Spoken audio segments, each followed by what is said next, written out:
It's all about humanity. About humanity.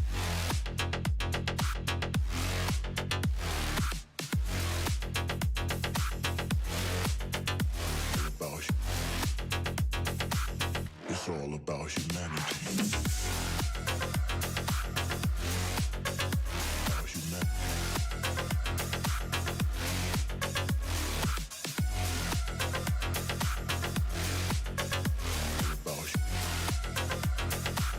It's all about humanity.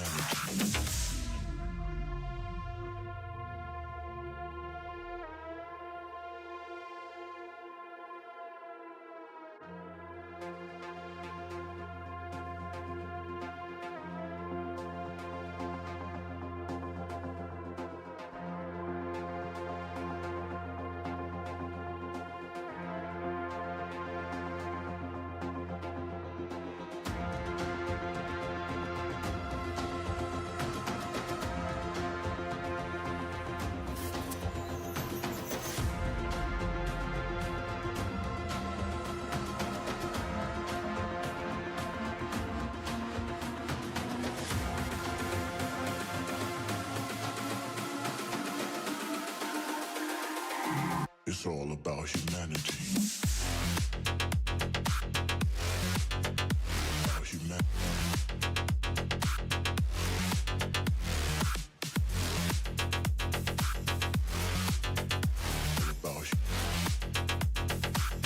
It's all about humanity. About humanity.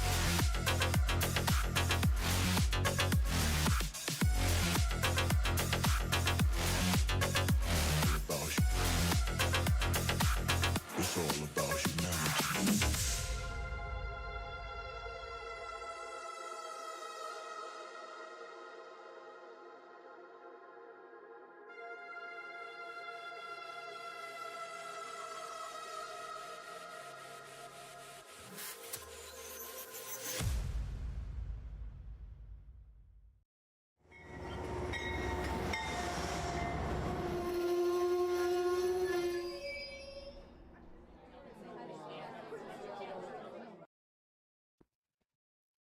Hello, model citizens. Welcome to Humanity Junction.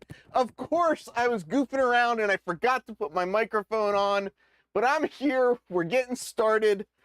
Oh, it's like getting shot out of a cannon some days, but we're going to talk about some things I've learned, some things I'm changing, some small changes, and some big changes. So why don't we start with something that I learned? So we're on the Model Railroading YouTube channel. If I said the term boomer, what would you guys think I am talking about if I talked about boomers? And this was a new term that I learned very recently. I thought I knew what a boomer was in the model railroading community, but I was wrong. I was completely wrong. Don, I know you know the answer because I know you are a part of it. And I actually gave away the answer last week, if you were paying attention last week. But what I learned, and I actually got a book. It's not a submarine. A railroad boomer, if I can find my camera. A railroad boomer is a railroader that basically travels around to other railroads. So in the model railroading community, we talk about boomers being people that go on op sessions to different people's layouts and operate on their layouts. Somebody recommended this book. I don't know if it says short stories. The Boomer is his only novel, so I'm guessing it's some story of fiction, but portrays an elite fraternity of railroad men who were driven by one of the defining elements of the American character, a desire to wander. So I'm going to check this book out. I thought it was interesting, but you know, I always thought of boomer as a negative term. Apparently there is a there is a positive use for the term, especially in our circles. Next thing I want to get to is I recently went on Amazon, where I sometimes purchase things because, unfortunately, I like getting things next day. So foamer is different. A foamer is somebody that is like a rail fan that like loves seeing trains and foams. A boomer is actually somebody that works the railroad. So kind of different things. But anyway, back to my Amazon story. I found these on Amazon and I had to buy them because at my last op session, somebody made a suggestion and I wasn't sure how to solve the problem. And then I found these. These are remote control holders. So, you know, like TV remotes or what like that. And you would obviously screw it to the wall and then you can just, you know, drop your TV remote in them. So the question becomes, what in the world am I going to use these goofy little things for? Well, it turns out, if I can pull them out, it turns out if you have a stack of these goofy little car cards and waybills, that you can take these things and you can shove them in a little remote holder, and now you got a little storage bin for your car cards. And basically what happened was my last op session, one of the operators that was working out on the road, they were kind of complaining that as they were moving around, they didn't really have anywhere to put them. And of course we said, well, you know, just put them in your pocket. But then we talked about how when people put car cards in their pockets, they usually take them home. And the person said, well, why not just take and make a little pouch? I don't know, can you guys see that? Maybe a little dark. Of course I chose the dark one. This is a Proto throttle. He was like, just put a little thing on the top here to hold the car cards.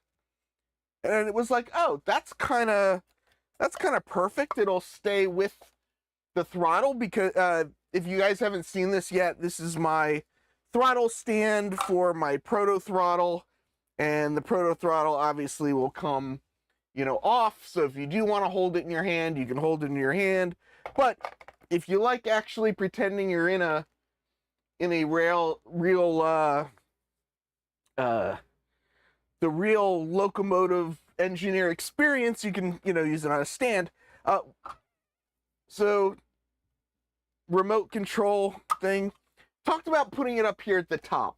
Now you guys probably can't see this, and that is completely the wrong camera. I moved my buttons around a little bit. So so on top, it wasn't going to be the best solution in the world, because if you put the car cards in here at the top, it interferes with the bell button. And yeah, I know this is not a control stand for a fancy new modern locomotive. This is a control stand for, I think it's a GP9, I believe is what it was modeled after. But anyway, this up here didn't work really well. And I put a sticker on the top, so I didn't want to cover the sticker. And I realized, well, we could just put it on the side here. Now, I also, you know, don't like having... Yeah, Lynn, I was getting there. Okay, just, you know, I'm getting there. So I decided to attach it on the side. I don't want to attach it on this side, because this is the right-hand side. Most people... A lot of people are going to be, you know, right-handed. I thought of that too. A lot of people in this area do use nail aprons. I don't really know why, but with the younger operators, that seems to be becoming less and less of a thing. On Amazon, you can get nail aprons for $4, and I thought, oh, I'll just buy some aprons and give them to people. But with this stand setup for a road engineer, you know, I just thought, you know, I'll just stick it on the side. So I don't want it to be permanent, so I'm going to use Velcro. I usually use this Velcro. This Velcro is basically, you use the same hook and loop on both sides, but it's white. And I didn't really want the hooks on the side. So yeah, Paul, last time you were here, you were provided a Proto throttle. What'd you say? I'm not young anymore, though. Yeah, well, you know, I honestly don't know why the youngins don't really use them more. But anyway, I got some black as well, and this is pretty much your standard Velcro. So it's got a soft side, and it's got the kind of the pokey side. So as I drop the car cards on the floor, which is the thing that you always want to do. So what I'm going to do is I'm going to put the soft side on the throttle. So there'll always kind of be a soft side here. So if this is not attached, you won't catch the throttle on your clothing.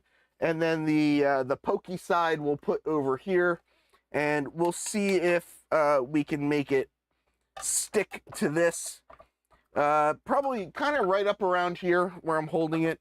It never occurred to me that a black box on a black throttle was not going to come up very well, so I probably could have planned this a little bit better, but let's get through this quick little project. Yeah, the nail aprons are good, keeps the operators from taking them home. I thought I'd give this a try. You know, I don't know. I mean, I do keep my Proto throttles on the stand pretty much all the time. So, you know, it is kind of, if I can get this apart. Oh, I didn't know what I was getting into. So I think this is kind of a neat solution. If this doesn't work out, the good thing is, it's Velcro and it'll come off, right? I mean, it's not a thing. And I've got extras in these boxes and whatnot. And, you know, the black on the black, I mean, you can't even see this on the screen. So if I just, you know, put a piece, let's say halfway down this, a little more than halfway down this, nobody's going to even see it. They won't even know that they can hook the little box to it. So let's, you know what I'm going to do? So before I let go of this, so I know if I let go of this, right, it's going to uncurl and go everywhere. So I'm going to take a little piece of tape. This is my car card tape, because, you know, you got to have that handy to fix any car cards. And we're just going to tape that so it doesn't fall apart. And we'll put that off this side. Okay, so we're going to take this and we'll put it right here. And we'll see how pretty it looks. And I'm going to turn this around so that I can line it up. Well, that's why, Rusty, the reason I'm doing it with Velcro is so that you can remove it. So if you want to use it, you can use it. If you don't want to use it, you can just take it off and not use it. And you can, you know, walk around like Don with a nail apron on. Or you can walk around like Ed with a vest. I actually tend to wear a vest when I'm on the road because I don't like the radio and everything. He glossed right over my last comment. Now, of course, I got to go back and see what you said. Put soft on both and let the operator decide, which side they want it on. So the reason I'm thinking not on the right is because there's a little thing that locks the throttle onto it. So this would get in the way. I mean, I guess you could flip it around, but yeah, you know, maybe, you know, if people say, oh, like, I would love this idea if only you would have put it on the other side, then maybe I'll have to do that. You should look into reusable playing card boxes and use them the same way. All right, so how did I get to these remote boxes? I spent probably about a half an hour looking for plastic reusable playing card boxes, but I couldn't find any that opened from the top. They all wanted to open out the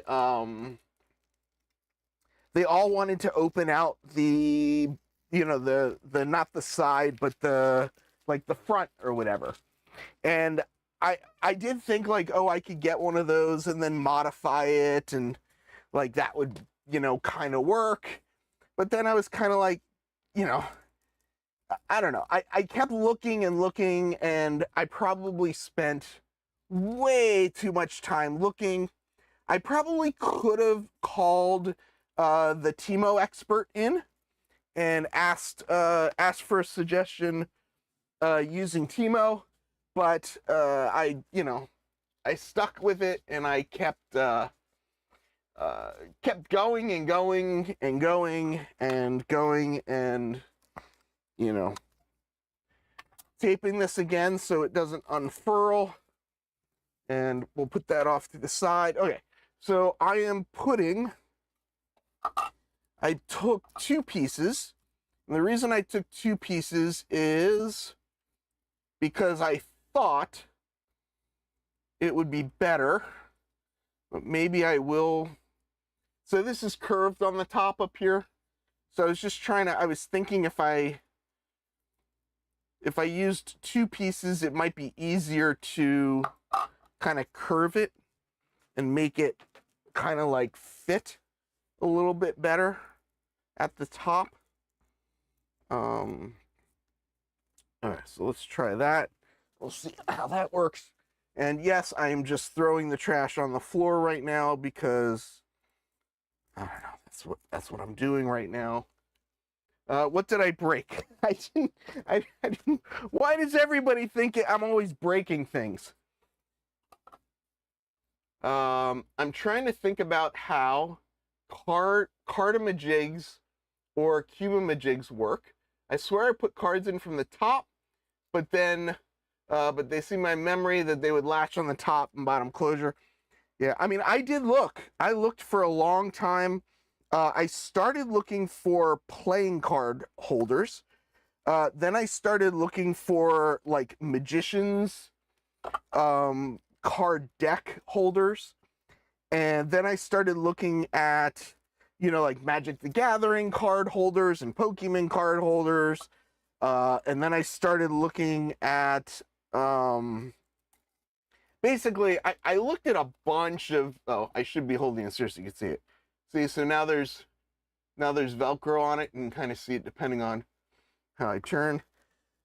All right, so we got throttle stand, we got little felt here on the side, not really felt, whatever that's called, the felty part of Velcro, and then that just sticks there. I guess it's not the, you probably can't see it really well there, but it's not the most securest. It's not as secure as the white stuff. That's for sure, because this is basically, you know, the fabric kind.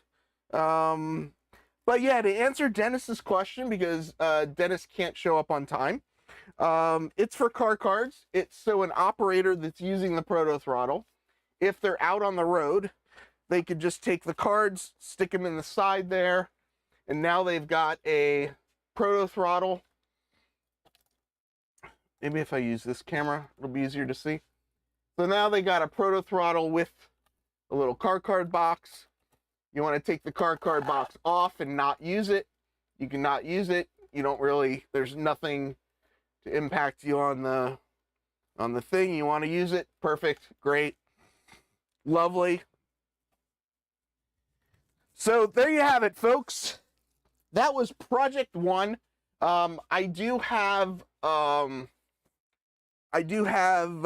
couple more throttles to do this on. It does actually seem really secure. I heard a story once. I don't know how true how true the story is, but I heard a story that Velcro was, somebody tell me if this story is true. Somebody will probably know. But I heard that Velcro was created originally to attach car bumpers. And the idea was that if you got into an accident, it would make it easy to replace your car bumper. You would just pull the car bumper off and put the car bumper back on. But the problem was when you rode in your car with the Velcro, and this would like jiggle back and forth, that instead of like the 2% that it needs for a secure connection, it would like almost like 100% lock in. And then there was no way to actually get it off. But yeah, I mean, it's, you know, I don't know, like, I mean, as long as the,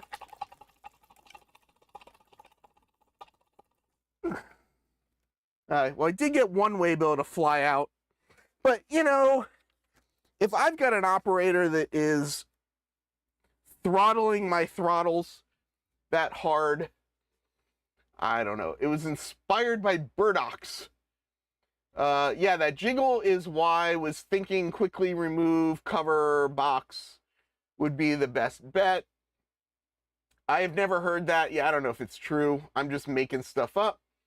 I used to work at a Saturn dealership. You'd be surprised how much cars are held together with Velcro. Oh boy. New York City is under tsunami warning now. Good thing I am high up on a hill. Is that true? Is it really? My dog is not going to want to go out. Not going to want to go out. Lynn was talking about how much it moves. It does move a bit, but like when you're operating it, it really doesn't matter that it, yeah. Why do I have a feeling that that is going to be the clip that ends up on TikTok later tonight? Usually this wouldn't be up this high. This would usually be down here some more. So, you know, lower, and, you know, these would be in here. So, I don't know. Thoughts, concerns. Oh. See, Adam, part of the reason it was a funny joke is because it is pouring outside right now. And I do get emails like saying like, you know, thunderstorms and whatnot. And we got a travel advisory right before I started, basically saying, be careful going outside because it's, you know,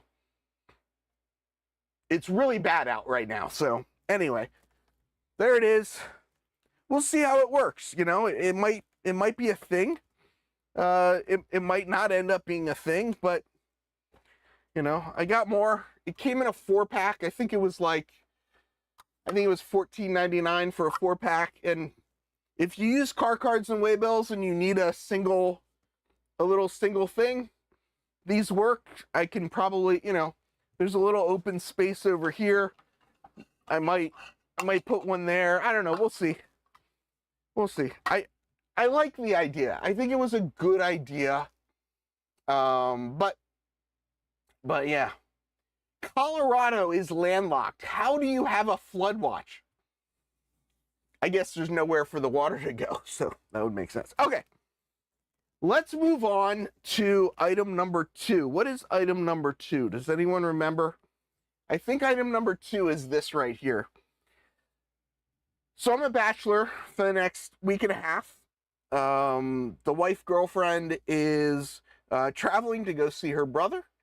And that means that I have some time in the apartment myself, which means it's a good time to sit around and do one of those projects that are more enjoyable if you can do them in front of the TV.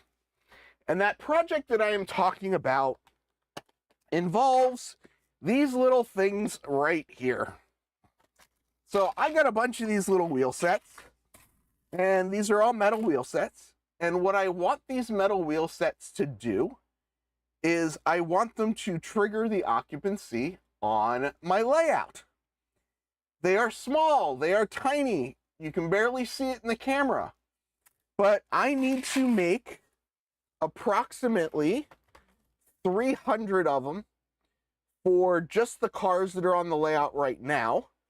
And then I've got, you know, other cars too that need more of them.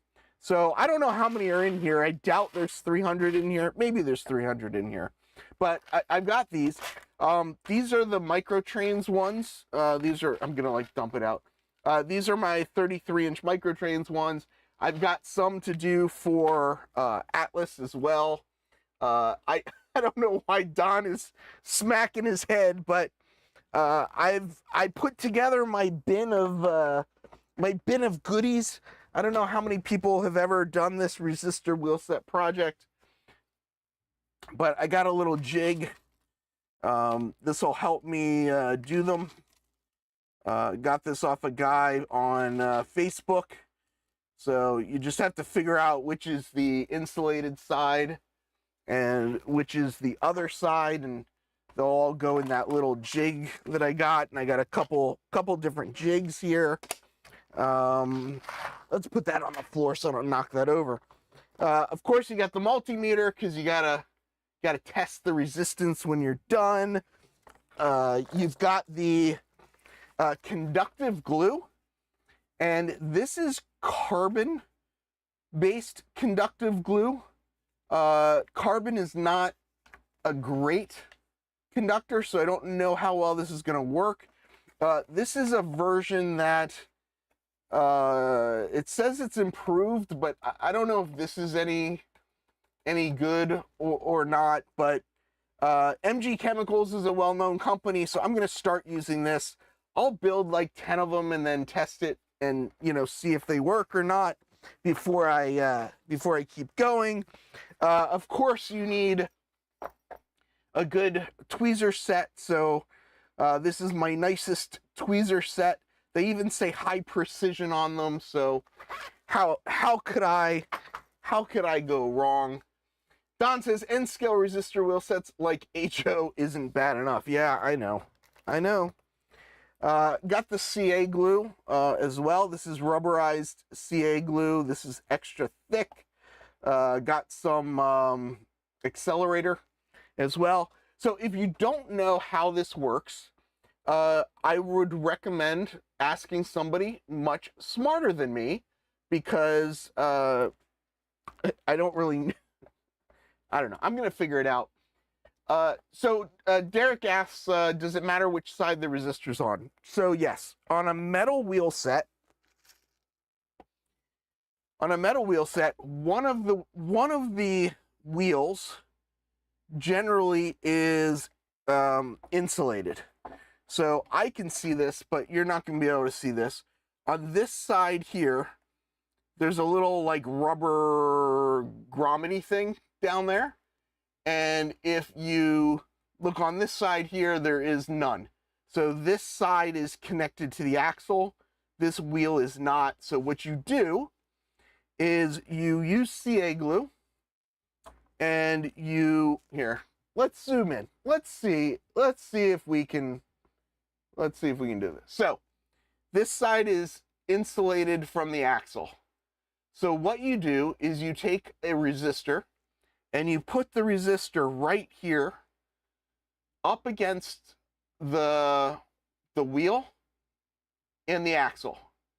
And you CA glue that in place, and then you leave it, right? So I'll put it on here. I'll use my tweezers and everything, and I will CA glue and drop that resistor on there. After the resistor is glued on there, you then come back and you take your conductive paint, and what this is basically metal floating in a liquid, right? So it's the part of the paint that keeps things liquidy, and then when it evaporates off, it basically the metal conductive parts bond together and stick. Bob says, don't forget the resin. What do I need the resin for? So you use the conductive paint to bridge the resistor to the metal. So what Don was talking about is, I don't remember what size these are, but these are 10K ohm 0402 resistors. And basically what they are is they're this little speck. They're this little speck right here. That is the resistor that I need to glue and then conductive paint without shorting it out on about, 500 wheel sets. Yeah, no, soldering involved. If I was going to use a solder type thing, I would use a hot iron or a hot station. But yeah, so I have these. I've got a couple different kinds of resistors to try. These resistors are 10K ohm 0603, whereas these were 0402. So these are smaller. So 0402 basically means it's 4 millimeters, I think it is, by 2 millimeters. I think that's the measurement. And then 0603 is 6 millimeters by 3 millimeters. So this one's about a third bigger than this one. A lot of people recommend using 0804s, which I believe are what these are. And you can see, you can pretty easily see the size difference between an 0804 and an 0402. This is, this one on this side is, half the size-ish of this one.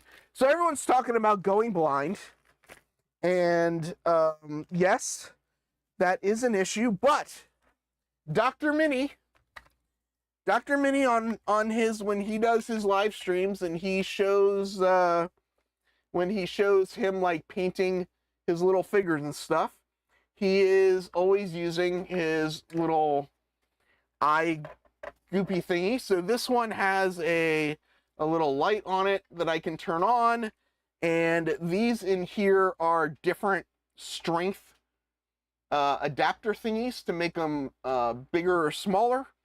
And I will use this for my magnification, which will hopefully allow me to actually see things. So I did have everything in this tray. I got a couple extra things in this tray. I've got a brass brush here so you can clean off the wheel set so you get a good electrical connection. I've got a NMRA gauge somewhere in here. It fell out of the holder. Here it is. Got an NMRA gauge so that you check the gauge of the wheels before you use it. I also have this, which is a spacer, so you can stick this in between the wheels and it'll properly space them. I've got these things here. I don't know if anybody's ever used or seen these, but these are glue applicators. They allow you to put a small drop of CA glue or whatnot exactly where you want them. They go in an X-Acto knife. And yeah, so Don just said something that if you're going to try this yourself, just so you know, as I mentioned, the conductive paint is basically metal flex in a liquidy solution. When it's wet, it is not conductive.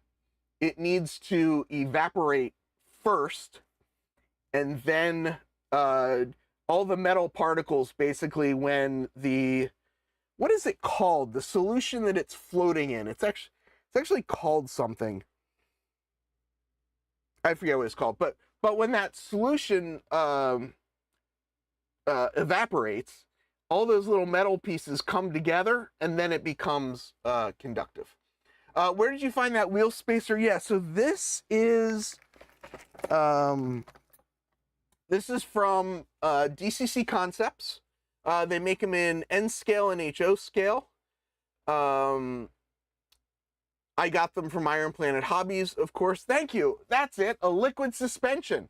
Woo! Finally. Oh, boy. Why did it take the two of you so long? Of course, Ed knows what a suspension is because of giving, you know, those little things. Barry says the glue looper is great. Awesome.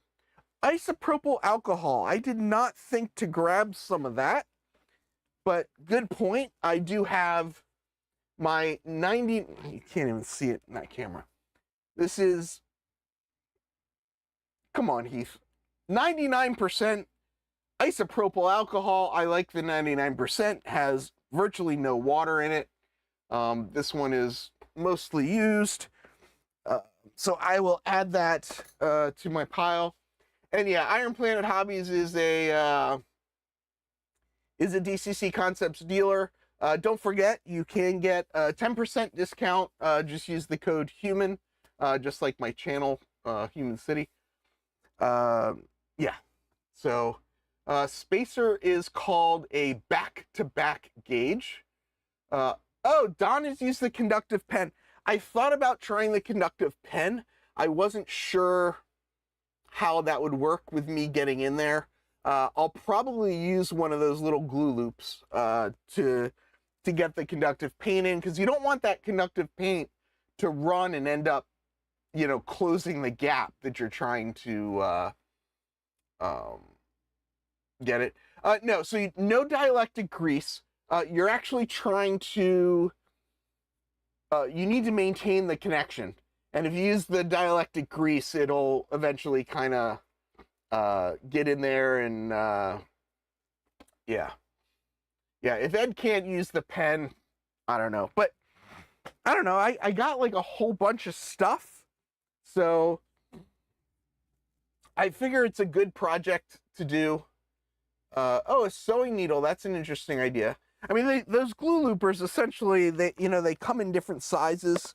I've got, I don't remember where I found these. It was some, like, Wargaming or something channel had them. And I think, yeah, these are all the sizes.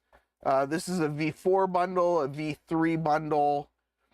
And you can see, like, I don't know if you can make that out, but there's different sizes. Like, this one's tiny, this one's bigger. These have an open end on them, so you kind of like touch it and it kind of like separates a little and then drops the glue, whereas this is actually a closed loop. So this one works a little, oh, I see, this one says down here V2, V3, V4. Barry says he uses V4. That is good to know.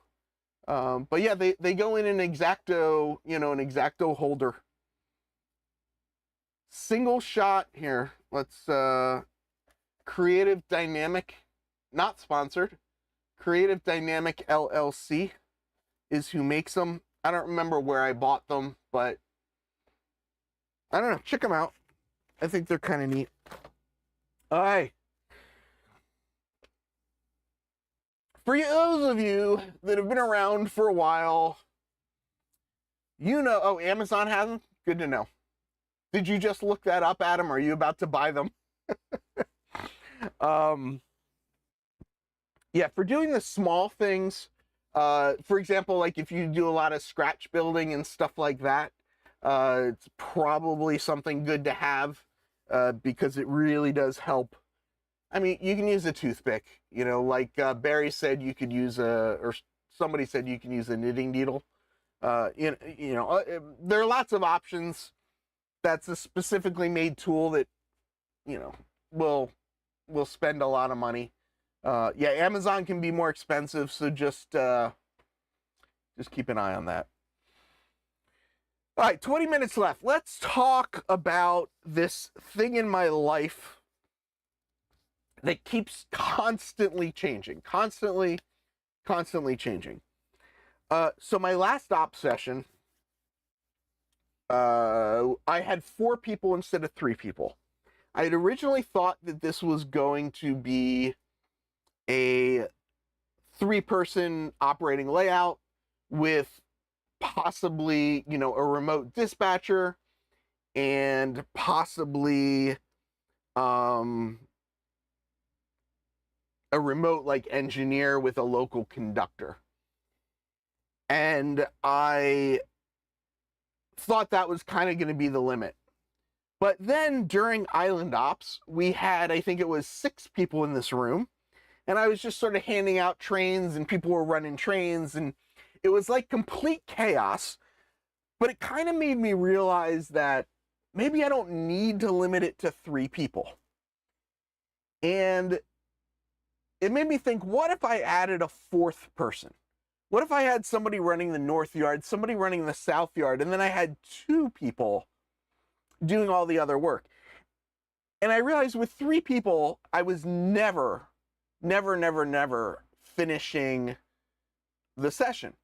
There was always more stuff to do. And I started thinking, like, you know, what can I do? So I had recently changed everything and added more car spots, which is partially why things weren't finishing. But what had always bothered me, or one of the things that had always bothered me, was the staging tracks up here, right?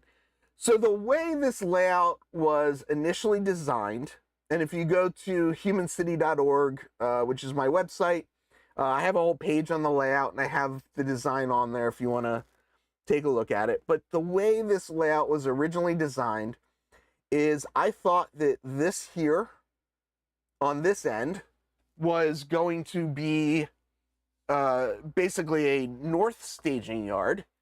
And then what I had originally planned is that this building here at the south side was going to be south staging.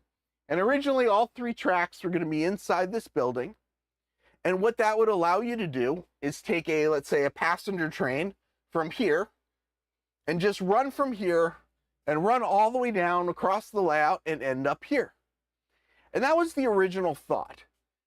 But then I started thinking, and before I actually laid any track or even laid any wiring, what I started realizing is that if I took the entire layout and counted up the number of industry spots, and then I counted up the number of cars in this staging and this staging, what I realized is I didn't have that many car spots. And then I went and I operated on Dave Ramos's layout. Dave Ramos has a terminal storage building. That terminal storage building does a lot of LCL traffic. And then I started going down the LCL traffic route. And what I came up with was this building here was going to be all LCL stuff. So instead of having 3 tracks all inside, I now have 2 tracks inside, 1 track outside. And I have this really cool, this is a picture of it, this really cool building that is not a terminal storage building, but it is an accurate building for the area that this is in.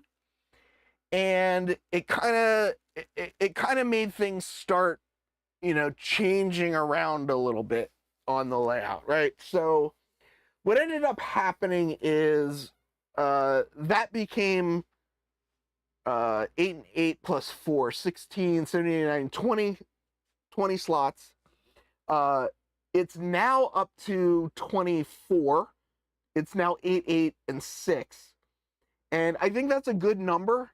It kind of makes it sort of its own job, which is kind of an interesting thing in itself. But what ended up happening, again, another change, is people didn't want to just switch boxcars. And I was like, but I like 40-foot boxcars. I have a bunch of 40-foot boxcars. So I said, okay, we'll change things up just a little bit, right? So in this corner back here, This is my Domino's factory, so I call this my glucose cars, glucose being sugar. So I now have tank cars and cars that are like Hershey's cars and Domino's cars that are my sugar cars. So now I have some cars there. And then I also said, oh, let's have a like an MOW type of thing. So you can't kind of really see it on the camera, but this is obviously a 2-bay hopper, 2 different gondolas. The idea is kind of like sand and ballast as well. And there's a little track right here. Originally was going to be my rip track, so like any cars that broke down, they would go on that track. But I was like, I can make that an MOW track. That'll work. If a car breaks down, I'll just take it off the layout, like if it's in the way. I don't really need a rip track. It's just kind of like a thing, right? And I also had this other track way back here in the corner. And let me flip this around so that we can get into this part. I have this track back in this corner, and I said, you know what? So these cars over here, this is 72nd Street. This is another facility on the layout. And I was kind of like, you know what? I can make this track. This track was designed to be the switcher track for the IRT powerhouse, right? So all it needed was this double slip. Didn't need a lot of space because it's working this facility. And that's what this track was originally designed for.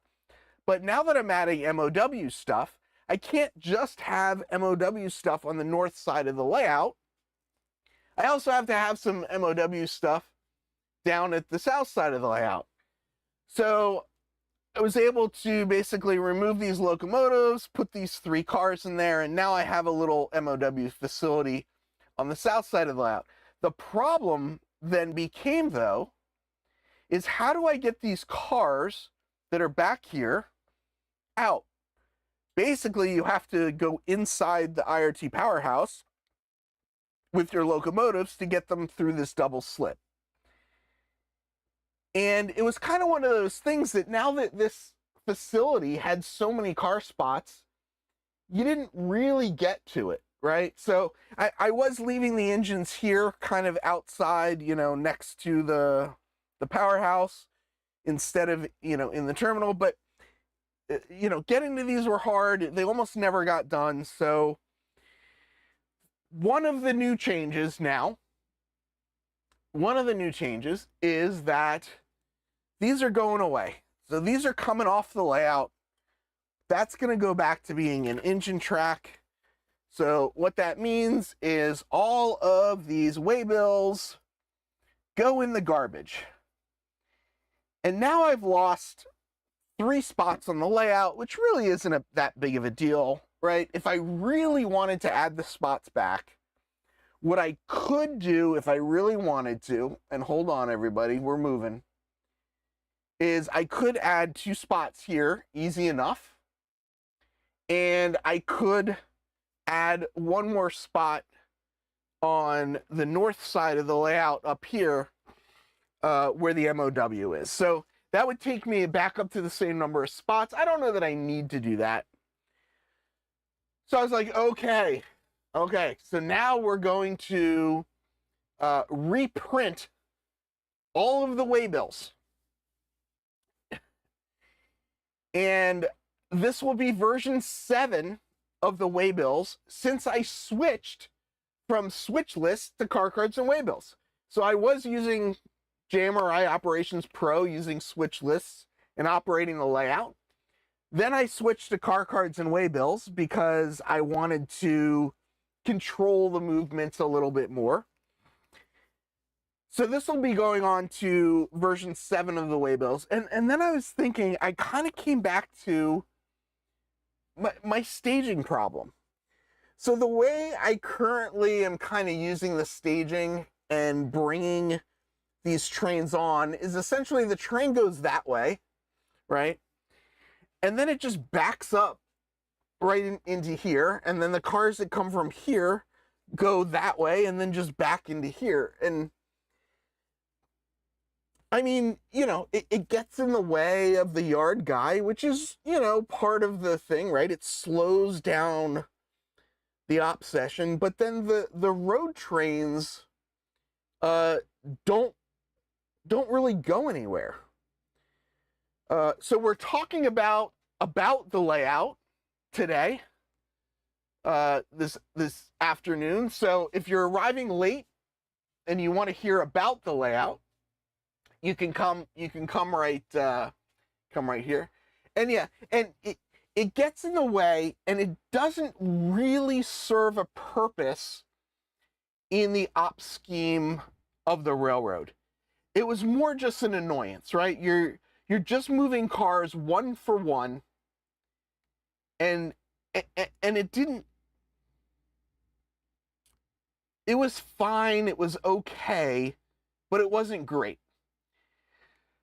So I went to an op session at another person's layout, and the way they do everything is, the train leaves the yard, it gets to the first, the train leaves staging, it goes to the first yard, it may drop cars, it may pick up cars, maybe. Then it, runs the layout and gets to the next yard, and it may drop and it may whatever, and then it will leave the layout. So the train has a little bit more, work to do. And now that I have four operators, right? Now that I have 4 people here, and I can actually have those trains up here, right? So this is here. So, right, we're right here right now. So if we switch to the overhead, do you see where I'm at? Just because it flips around, just so we can kind of get a sense of where I am.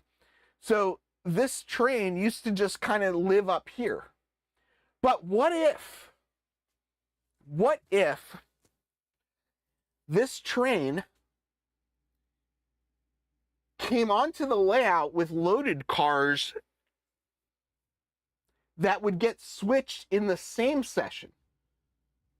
So they wouldn't just be switching one to one, they would actually be a part of the session. It wouldn't, it wouldn't just be a move for the sake of moving. It would actually be bringing materials in that would need to get switched. So I said, well, what if instead of having 30 cars here and 30 cars here, what if I started here with only 20 cars? And what if 10 of the cars up here would be filled in from one of these road trains? Now that road train had a purpose. So the road train would come in, it would drop 10 of those cars, 10 of those cars would get sorted and need to go out to industries and be spotted. Now there's a purpose for this movement. But just going there and coming back, like, so I was kind of like, maybe, what if this train ran all the way around the layout, right? So we're here now. What if the train actually just went all the way around the layout to this yard? And what if it dropped cars at this yard, picked up cars from this yard that needed to go to that yard, and then it would drop all the cars at that yard. Then it would pull into the engine facility, it would refuel, and then when cars were ready to go off the layout, you'd have your road engines ready to then go and bring your cars into staging. So now I've got a train that makes sense now. The question is, how many cars want to come in? How many cars need to go out? How do I set, like, okay, so if the first road train comes in, There are 14 cars that start out down here on the south side. So what if I start here with 8 cars? So maybe the first train comes in with, I don't know, 3 cars? And then the next train comes in with 3 cars? I don't know. So it's dropping 3 cars. And then maybe it picks up 2 cars that then need to come up here. And then it drops all 8 cars up here. I don't, so now I'm in this place of like, okay, how do I figure this out? How do I plan out the waybills for this movement?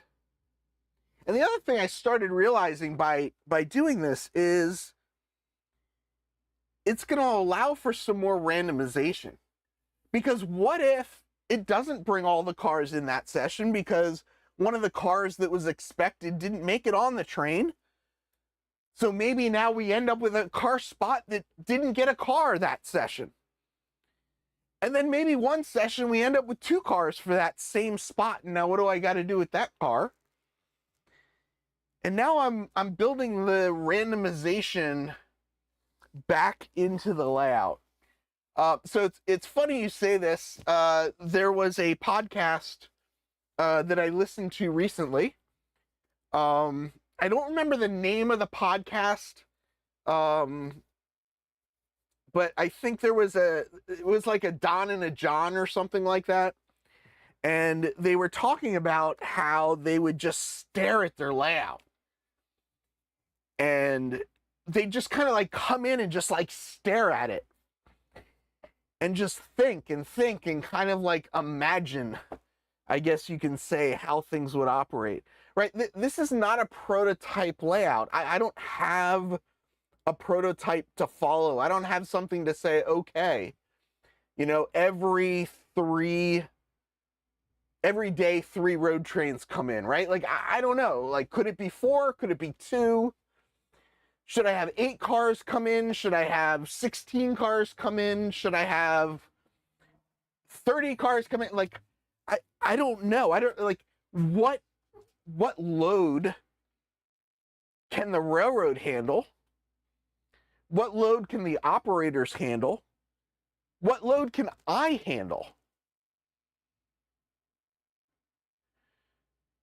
So my next op session is planned for August 10th, which is in, I've got a little counter up here, 10 days, 13 hours, 2 minutes, and 24 seconds. I don't know that I'll have all this figured out by then, but yeah, like, I got to figure this out. When I built this railroad, I kind of thought about some of this stuff. Like, I was still learning a lot as I went to various op sessions, and every op session that I'd go to, I'd come back and go, oh yeah, okay, so that's how the prototype does it. Like, does the design that I have, like, can I add that element in, or would my layout be able to support that element? And what I kind of like about what happened with this situation is kind of like in this corner here, right? Like, I tried adding 3 cars in there, but it was really designed for that to be the switcher track for the IRT powerhouse. So you know what? We're going to go back to that because that worked. That would likely be more prototypical. It would be likely that this facility had its own switcher. I do still have, you know, some cars back here that will be switched out, but, you know, it's not as congested of an area. So that makes more sense. Like, that makes sense. But what do I do with these? You know, this never made sense. I could never figure that out. And the other thing that never made sense, that is the foundation of this layout, is this car float right here. We never got to operating this car float. This layout is called Riverside Transfer. It is a short line railroad based around the 69th Street Transfer Bridge that is along Riverside Park right outside my window. And I wasn't running the car float during the session because the car float didn't really do anything. So if I'm running road trains up here, right? So I'm like pointing like that's the north side of the layout right here. So it goes around and then here's the south side. So what if I do the same thing I'm planning to do up there, but now I'm doing it here? So this locomotive, let's say, will take these cars and pull them out, and then it'll need to go onto the engine track, which I have an engine track in the Riverside yard, and it'll wait until cars need to go out. But now it'll bring the cars in, it'll have purpose. So now I got to figure out the trains up here. Oh, now here's another thing. I didn't even think of that. That's a great idea. What if one of the road trains was just a bridge train? I think it's called a bridge train. And all it was doing was bringing cars down to the car float. It was taking cars from north to south, sending them off. Great. So now I've got another idea to integrate, because that's actually a great idea. That is a really great way of doing this. Maybe the first car float has cars for the yard. Maybe the second car float is just a bridge train. And maybe it just swaps cars with one of the trains from the north to the south. And then maybe the third train is another like loaded train. So like it's not. Part of what happened with my interchanges as well is they did the same thing. Train come in, train went out. Train came in, train went out. It didn't do anything. It did the same thing over and over again. I just stopped running them for a while. But that's interesting. What if one road train was different than another road train? One was a bridge train. You know, one went to a yard. So Ray says, write this stuff down. So here's the thing, Ray. I won't be able to sleep tonight because I'll be thinking about this stuff constantly over and over and over again. So if you think that I need to write this down because I'm going to forget it,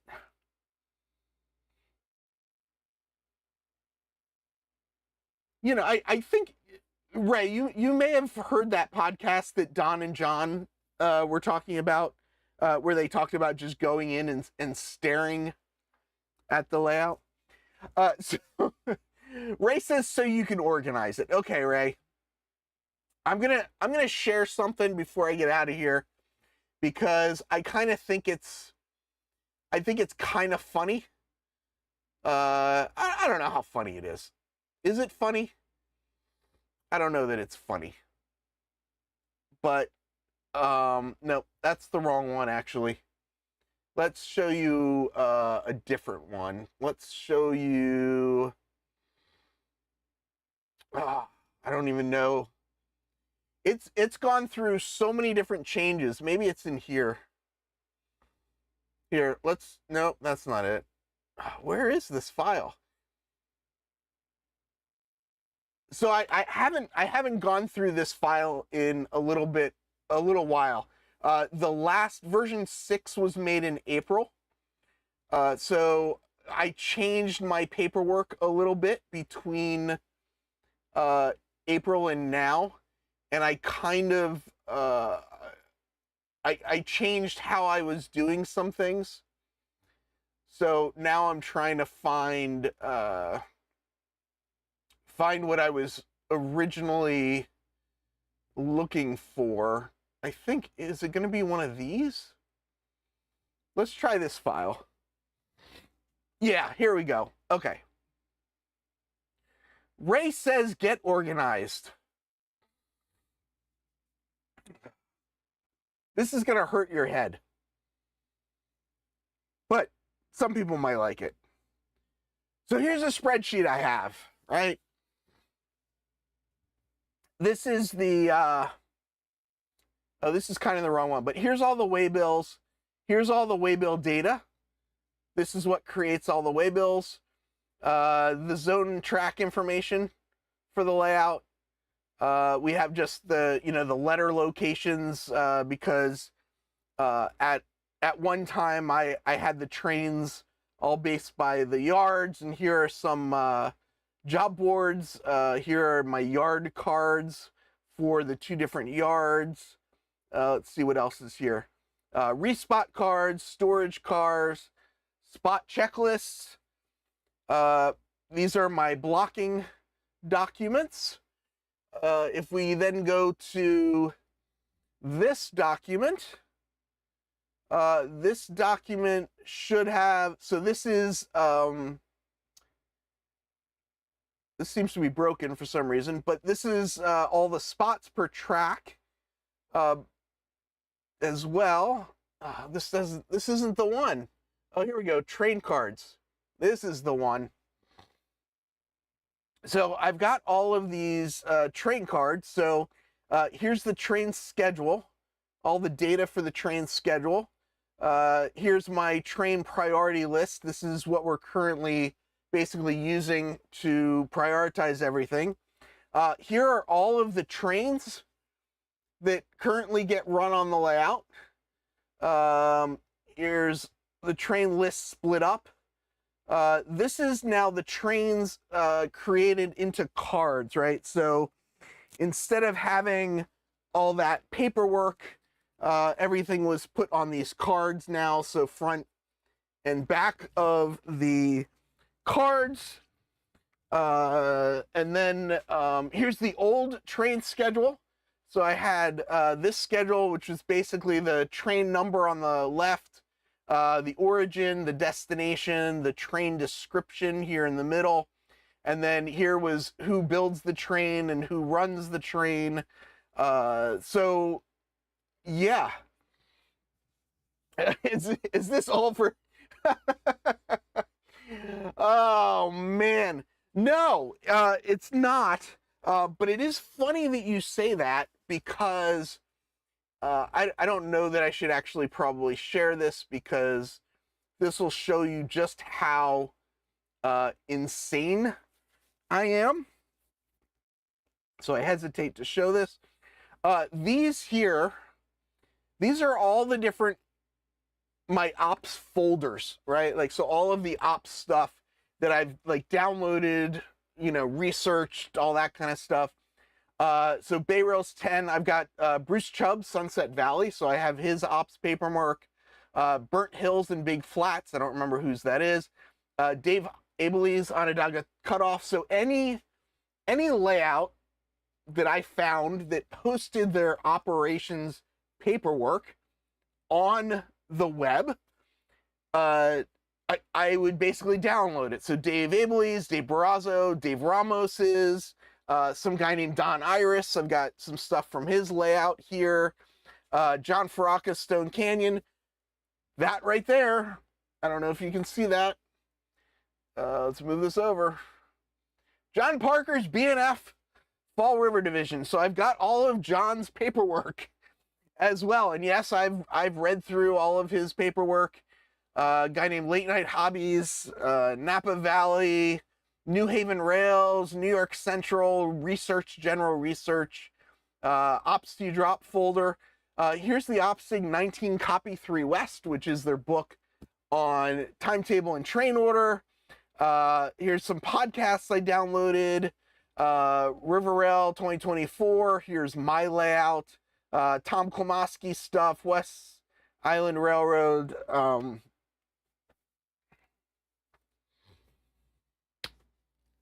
I might have a problem. Is there like a group maybe we can all get together and we can talk about the insanity. So yeah, so I research other people's layouts. I research other people's paperwork. I take ideas from other people. One thing I didn't mention is I am thinking about reordering the stuff on the car card. So that's going to take a little while because it's an Excel sheet that does some automatic filling, like some, it's automated. It's automated. So I'll have to rebuild it when I flip things around. Yeah.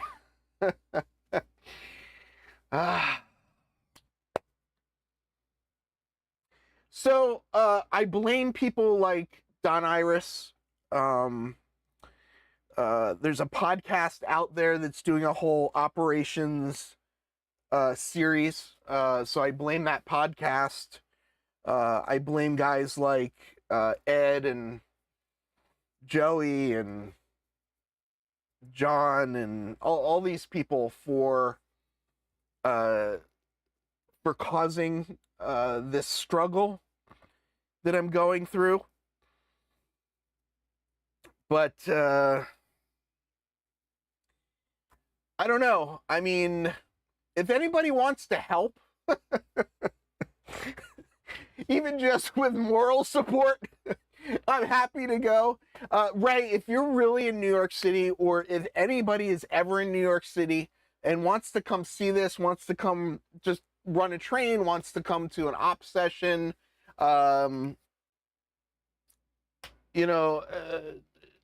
anybody wants to come visit and just kind of, talk through things, talk shop. I've had guys come in here and just talk shop, and the rails that are up here for car card mounting, like that came out of a conversation. Talking about the tablets, that a lot of that stuff came out of conversations. Ray, I don't have much hair to pull out anymore either. I don't see. So here's the thing, right? I'm not reinventing the wheel. I'm actually putting more spokes on my wheel. I'm bringing in more ideas. I'm bringing in more structure. I'm bringing in more functionality. I'm making a stronger, more robust wheel that can handle more pressure that's put on it from all sides. So I don't think I'm rebuilding the wheel. I think I'm actually just going through, as Don says. So Don has gone through this process like probably 10 years ago, 20 years ago. Hopefully he's probably a little more on the other side of it than I am. But yeah, one of the regular layouts that I operate on, it's been around since 1989. At the last session, he just made a major operations change on the layout. So, we're you just described reinventing the wheel to me. Oh, that's too funny. Too funny. Yeah, I think anybody that's a layout host that's really passionate about the hobby is always thinking about improving things. And, I haven't put any ground cover down, so all of this track could move if it needed to. But I think I have a really good foundation that I don't necessarily need to move any of the track. So we'll keep growing, we'll keep changing. Come visit me. Come check out my website. If you like this kind of stuff, come join the Discord. I love talking about this stuff. So, wrinkle wall tires help with traction. Oh, man. Yeah, I guess I could put different tires on my car. You know, I got some things to think about. I've got another week and a half of time to sit around and just think about it. So next week could be interesting. I don't know. From the city that never sleeps, farewell, model citizens.